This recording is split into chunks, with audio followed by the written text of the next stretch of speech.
All right, so today we're taking a deep dive into the world of espadrilles. Espadrille. We'll be looking at an article called What Are Espadrilles? A complete guide to this timeless footwear from Parapari Life. That sounds interesting. It's an online shoe store. Okay. And when you think espadrilles, you think like summer shoes, Yeah. those rope-soled ones. But I think there's a lot more to them than just beachside style. Oh, yeah, definitely. Espadrilles have a really fascinating history. Yeah. They're more versatile than people think. Right. And they offer a glimpse into cultural trends and sustainable practices. Okay, so let's unpack this a little bit. Sure. The article says that espadrilles have been around for over 4,000 years. Wow. Like, where did they even come from? That's amazing. Well, their story begins in Spain, Okay. ancient Spain, and they were actually crafted from esparto grass. Okay. That's actually where the name espadrilles comes from. Oh, wow. And initially, they were worn by peasants as practical footwear. Right. For working the land, esparto grass was readily available. Mm-hmm. And its fibrous nature made it surprisingly durable. Huh. So how did these, peasant shoes then become a fashion statement? Well, their journey across the Pyrenees into France was kind of a turning point. Okay. French artisans, they saw potential beyond just the utilitarian, Right. roots of the shoes and started experimenting with design and materials. Oh, So that's when espadrilles started to appear in workshops, interesting. not just fields. Yeah, that's cool. I like that blend of, the rustic and, Yeah, the artisan. it's a cool mix. Yeah, does that play into their appeal even today? Absolutely. I think that's a big part of it. Yeah. This evolution just continued over centuries. Okay. Like, for example, in the 19th century, espadrilles were embraced by the Catalan army, Oh, wow.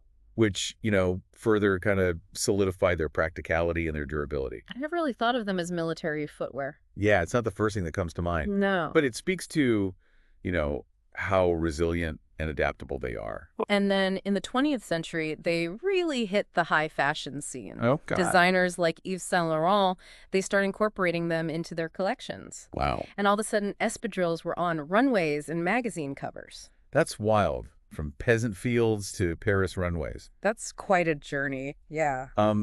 The article mentions three main types. Yeah. Flat wedge and slavon. Mm-hmm. Can you talk a little bit about each one? Sure. So flat espadrilles, those are the most traditional style. Okay. They maintain that simple, laid-back charm that people associate with espadrilles. Yeah. They're really versatile. They can be paired with everything from casual denim to flowy summer dresses. I've always found them super comfortable just for everyday wear. Yeah. It's like walking on a natural cushion. That's a great way to describe it. And that comfort comes from the jute soles, Okay. which are a really key element of traditional espadrilles. Okay. Jute is a natural fiber that's extracted from the stalk of the jute plant. It's incredibly strong and breathable, which is perfect for footwear, Yeah. especially in warm weather. That's what gives them that kind of distinctive, texture and feel, right? Exactly. And what about the uppers? So traditional espadrilles, they usually feature canvas uppers. Okay. Canvas is a plain woven fabric, usually made from cotton or linen, and it's known for its breathability and durability. Right. So it complements the jute soles perfectly and creates a shoe that's both comfortable and long-lasting. That combination of the jute and the canvas just seems like a really winning formula, It is, yeah. especially for the summer. It is, yeah. But I've also seen them with leather or Yeah. suede. You're right. As espadrilles have evolved, designers have incorporated, different materials to add variety and sophistication. Oh, So, okay. for example, leather espadrilles offer a more polished look, Right? while suede versions, they have a certain elegance to them. Yeah, it's interesting how that material choice can just completely change the vibe of the shoe. It really does. Yeah. Are they still authentic espadrilles if they're not made with the traditional jute and canvas? That's a good question. Yeah.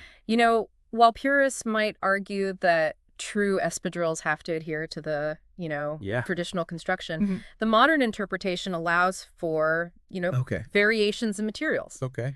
What remains crucial, though, is the presence of the jute sole. Okay. That's really what defines the espadrille's unique character and comfort. So the soul of the espadrille is in its sole.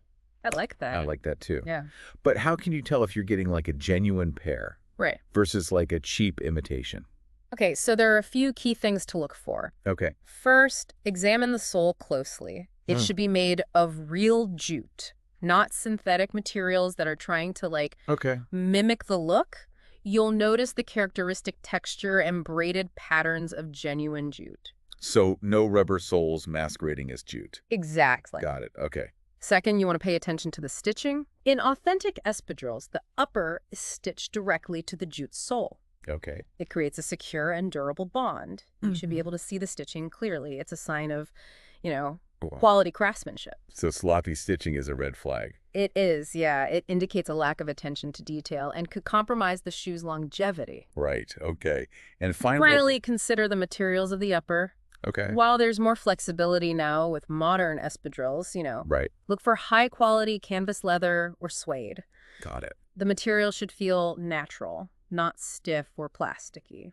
Makes sense. So it's all about that balance of authenticity and modern updates. Yeah, I think so. Okay, cool. Well, we've covered a lot of ground in this first part of our deep dive. We have. We explored their humble beginnings in Spain, traced their evolution across, borders and fashion eras, and even learned how to spot a genuine pair and keep them in tip-top shape.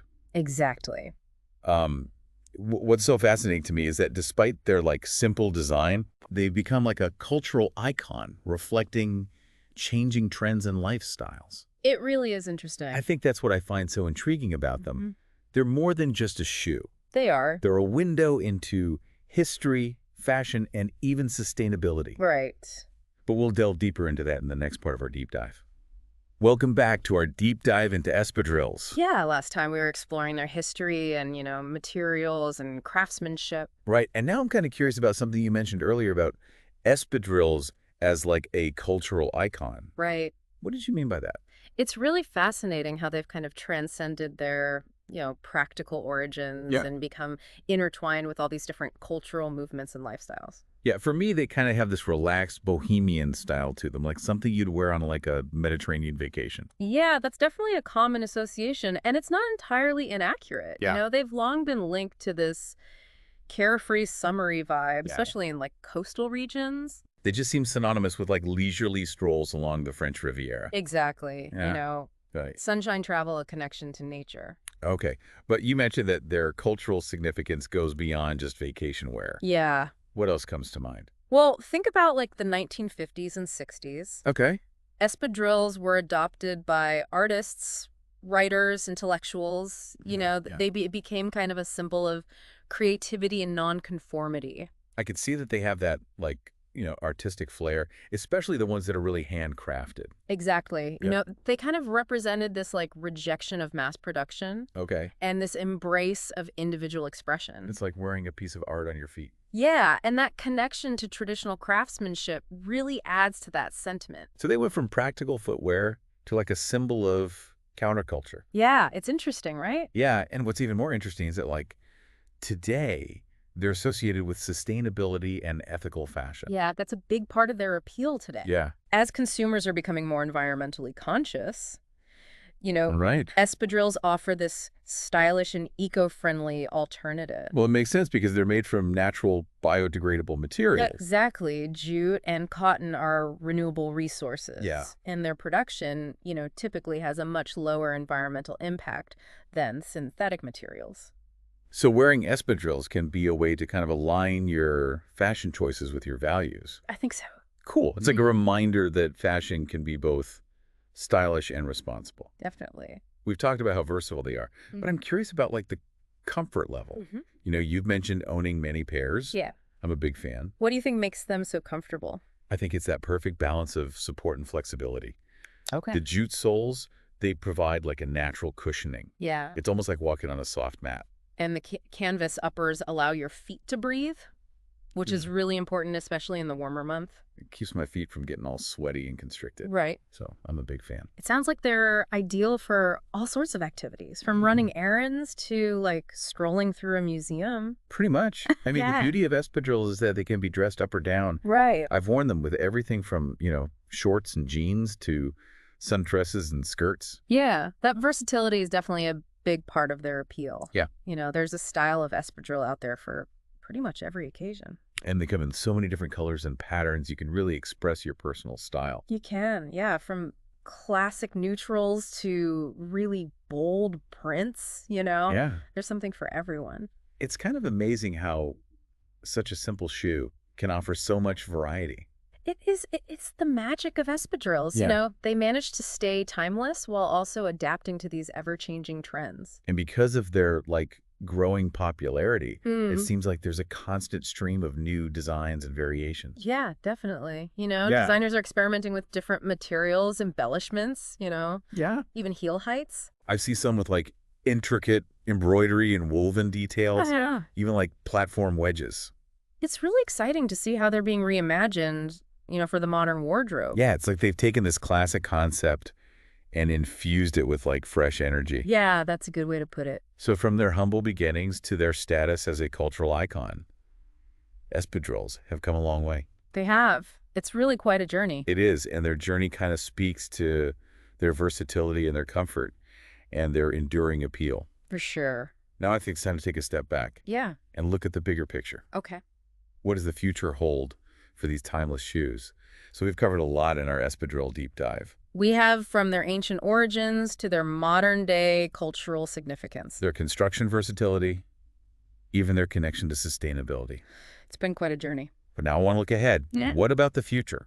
Where do you see espadrilles going from here?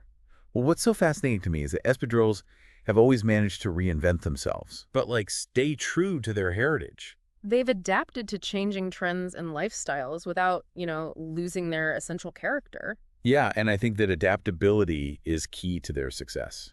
I agree. What trends do you see on the horizon for espadrilles? Well, we already talked about the demand for sustainable and ethically produced fashion. Right. And I think that's going to continue to be a huge driving force.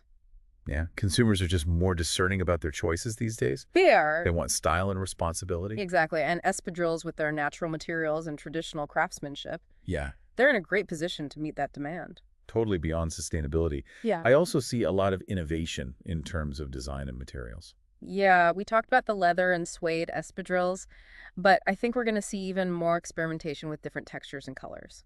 Yeah, I can see it. I'm picturing woven details, Mm-hmm. intricate embroidery, Yeah. maybe even embellishments like beads or sequins. Yeah, for sure. And don't forget about the heel heights Oh, yeah. and the silhouettes, We've got platform wedges and espadrille sandals, Right. but I'm